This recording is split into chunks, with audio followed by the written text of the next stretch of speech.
Сәлем қыздар, қалдарыңыз қалай? Сіздермен бірге әдеттегідей мен Әлден Гаухар. Парақшама қош келдіңіздер. Үнемі жаңадан салынып жатқан рецепттерімді қарап отыратын оқырмандарым, сіздерге үлкен рахмет, Алла разы болсын. Алдағы уақытта әлі талай рецепттермен жүктеп отыратын боламын. Сондықтан парақшамнан алыстамаңыздар. Пікірлеріңізді қалдырып отыруды ұмытпаңыздар. Мен енді бүгін шырша деп аталатын, өзімше шырша деп ат қойдым, себебі жаңа жылдық салат болып табылады. Столыңыздың көркін келтіретін, дәмі өте ерекше, тойымды салатпен жасап бөліспекшімін. Жасап көріңіздер, алдағы жаңа жылдық дастарханыңызға арналған салат болады. Ол үшін бізге ең алдымен суға піскен сиырдың етін қолдандым. Осылай суға пісіріп аласыздар дағы, ұзын шағып, жіңішкелеп турап аламыз. Суға піскен бұл жерде ет осылай турайсыздар жіңішкелеп. Енді өз қалауларыңызға қарай әртүрлі ет қолдансаңыздар болады. Мінекей туралды. Енді осыны ыдысымызға саламыз. Кей кісілер жылқының етін қолданады екен, оны да қолдансаңыздар болады. Суға піскен.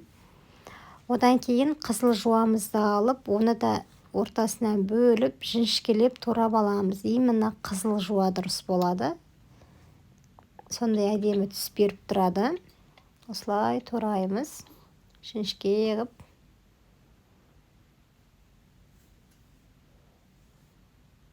Бұны да қазір үстіне қосамыз, ыдысымызға салатын боламыз. Еттің үстіне саламыз. Өзінше бір түс беріп тұрады және дәм береді. Одан кейін өз қалауларыңыз бойынша кинза немесе петрушка қолданасыздар. Менің отбасым кинзаны қатты ұнатпайды. Сондықтан мен петрушканы алып, осылай майдалап турап шықтым. Бір пучогын алып қолданасыздар. Әдемі түс беріп тұрады және өзінше бір дәм береді. Мінекей, осылай майдалап тураймыз. Оны да турап болған соң ыдысымызға саламыз. Мінекей, еттің жуанның үстіне петрушкамыз кетті. Сіздер енді кинза қолдансаңыздар болады, өз қалауларыңызға қарай. Одан соң сарымсақ дейміз ғой, әр жерде әртүрлі аталады екен. Алдында бір сарымсақ деп жатсам, сарымсақ деген жуа емес па деп жатыр екен. Орысшасын айтайын, чеснок қолданамыз. Майдалап турауымыз керек, жегенде білінбейтіндей. Оны да қосамыз. Енді өз қалауларыңызға қарай, енді мен бұл жерде шыны керек бір тісше қолдандым.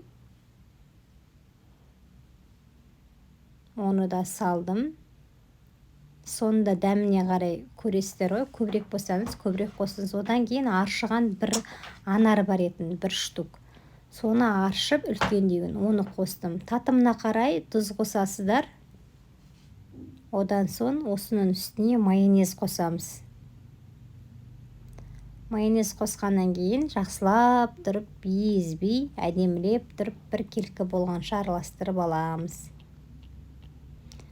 Шынымен столдың бір өзінше бір новинка салат, осы жылдың новинкасы бұл салат. Өзімше шырша деп ат қойдым, жаңа жылдық салат болғандықтан. Шынымен жасап көруге кеңес беремін. Әдемі болып шығады. Гранатамен, жуамен өзінше бір үйлескен бір дәм болады екен. Өзім бірінші рет жасап көрдім. Сондықтан сіздерге де жасауға кеңес беремін. Қазақ тіліндегі YouTube каналымды қолдап, лүпіл басып, пікір қалдырыңыздар. Сіздер қалай қарайсыздар? Мүмкін бұндай сізге жасап көріңіздер. Ұнамаса ұнамады, ұнаса ұнады деп пікір қалдырыңыздар. Осылай ыдысымызға салып ұсынсаңыздар болады. Қараңыздар, түрін өзі қандай әдемі ерекше. Сонымен қоса, достар, Instagram желісінде де Әлден Гаухар 91.91 деп терсеңіздер, менің арнайы парақшам шығады Instagram желісінде. Оған да тіркеліп қойыңыздар. Instagram желісінде мен өзімнен осындай рилстарымды 1 минутты қысқа да нұсқа және стористар салып жүктеп отырамын. Оған да тіркеліп алыңыздар. Кейде оған салған парақшаны ютубқа салмаймын. Негізі ютубқа үнемі салып отырамын да, ал инстаграм парақшасына аз-аздан жүктеп отырамын. Кейде саламын, кейде салмаймын, әрқалай. Сондықтан барлық парақшама тіркеліп отырыңыз.